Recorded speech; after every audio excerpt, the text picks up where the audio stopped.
Pasta e patate con provola.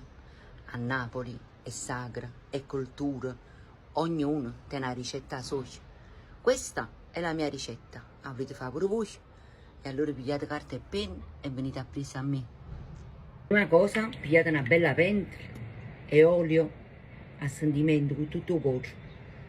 Che se ci mettete, ci trovate la pentola con l'olio a riscaldare. Intanto facciamo un bel mix di verdure, carote, sedano e cipolla. Ecco qua.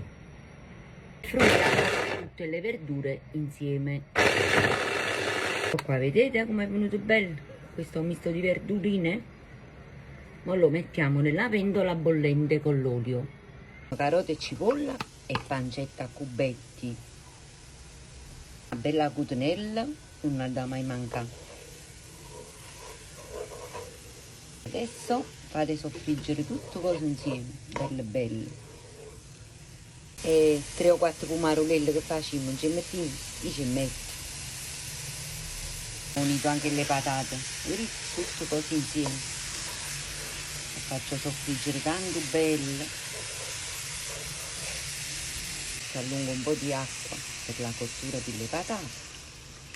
Un po' di basilica fresca. Un po' di scorze di parmigiano.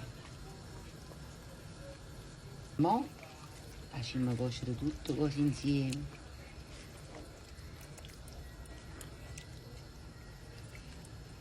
Regolatevi voi.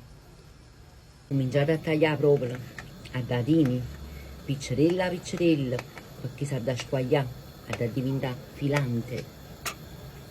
Adesso rimuovo la cutinella. Ma ragazzi, siamo pronti per buttare la pasta mista. Io ho ridotto le patate in una crema.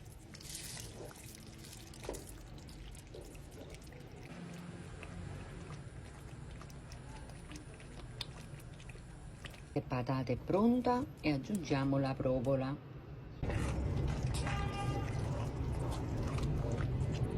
Un po' di pecorino, di pepe.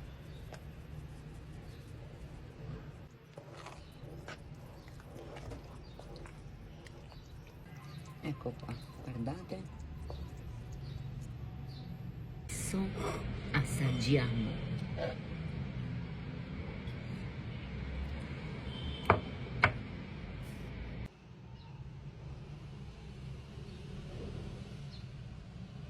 Assaggiamo.